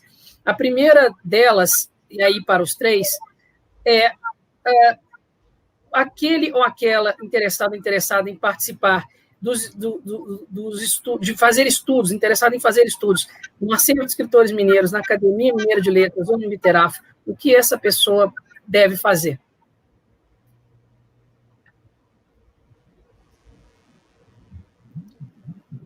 Bom, pode começar? Por favor. Rapidamente, ainda que retardatariamente, queria cumprimentar os colegas da mesa, o professor Caio Bosque, o professor Adelcio Souza, né, colegas, com o professor Caio, convivi muito tempo na PUC, e dizer que foi muito bom ouvir vocês, até anotei coisas aqui para as minhas falas, de chamar atenção para o trabalho importante que está sendo feito na Academia Mineira de Letras, com o arquivo da Academia, é um trabalho importante. Esse trabalho também é importantíssimo do Literafro, né? Então, só assim, rapidamente, quem quer ir ao acervo de escritores mineiros, tem que fazer um contato com o acervo de escritores mineiros, vai lá no Google, põe acervo de escritores mineiros, ligar e agendar uma visita. Claro que depois da pandemia, aí com a vacina, porque está tudo fechado, agora não vai ser possível fazer a pesquisa. Obrigado, Reinaldo. Professor Caio. Eu não dou continuidade à fala do meu colega Reinaldo Marques. É o mesmo procedimento em relação aos acervos da biblioteca da Academia Mineira de Letras. É claro que, nesse momento, estamos impossibilitados. Agora, insisto em dizer que, para os estudantes, professores, aqueles que têm vínculos com o Cefet, eles estão obrigados, não é, por aquele acordo que recém-celebrado, ao qual eu mencionei. Não é? Mas, afora isso, no geral, é pelo site da academia, não é? E enfim, basicamente pelo site. É o que posso dizer nesse momento virtual, de consulta virtual. Depois, insisto em dizer que teremos todo o prazer e até queremos que as pessoas nos visitem quando assim as condições sanitárias permitirem, não é? Obrigado, professor Caio, professor Adelcio. O Literafro é virtual, então. O Literafro tem a questão de ser virtual, né? Então, a gente tem lá o e-mail, que está na página, literafro@letras.ufmg.br. As pessoas que têm interesse, por exemplo, em participar das reuniões do grupo de estudo que ocorrem uma vez por mês, por enquanto virtualmente apenas, entra em contato, né, quem tem interesse em pesquisar, também fazer parte da pesquisa, e em breve a gente tem uma novidade aqui, eu vou dar um spoiler aqui, vai ter uma aba nova, gente, se preparem, é uma aba que, assim, é gigantesca, ela é gigantesca, e eu vou fazer o anúncio aqui, Luiz, acho que pode fazer. Pode fazer. A gente vai ter uma aba que se chama Literáfricas.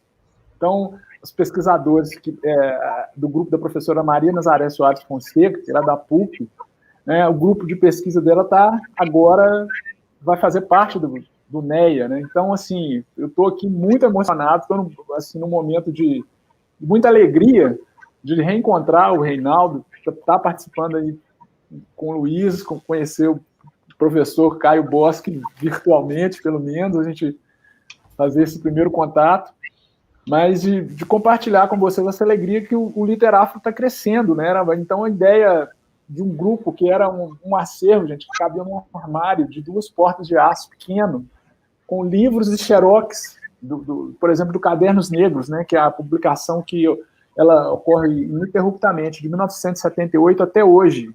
Todo ano é um volume de prosa, né, com narrativas, contos, e o outro ano é poesia. Então, ininterruptamente, e nenhuma universidade brasileira tem todos os volumes originais. Tá? Então, a gente tinha lá, parte dela está xerocado, dado pelos próprios escritores que xerocaram e mandaram para a gente, o que esgotou ainda não foi reeditado. Então, é uma dica aí para as editoras, fazer um contato com o Quilombojo para reeditar os primeiros números dos Cadernos Negros, tá? Um desafio aí, acho que é um grande projeto, e entrar em contato com a gente pelo site, né? Eu acho que é isso, a gente fazer esses links, né? Está agora com essa rede de acervos, né? O Acervo de Escritores Mineiros e a Academia Mineira de Letras. Então, assim, é uma alegria muito grande.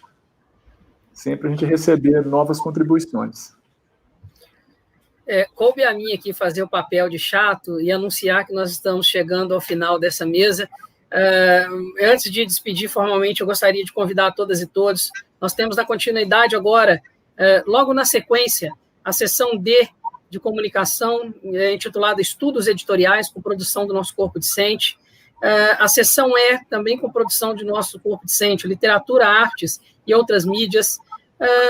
A sessão F, também acontecendo daqui a pouquinho, Sociedade, Sujeitos e Educação, na continuidade, daqui a pouquinho, portanto, na Semana de Letras. E amanhã a programação começa às 14h30, com o minicurso Audiolivros e a edição de textos narrados, da professora Eliane Hatterli Paz.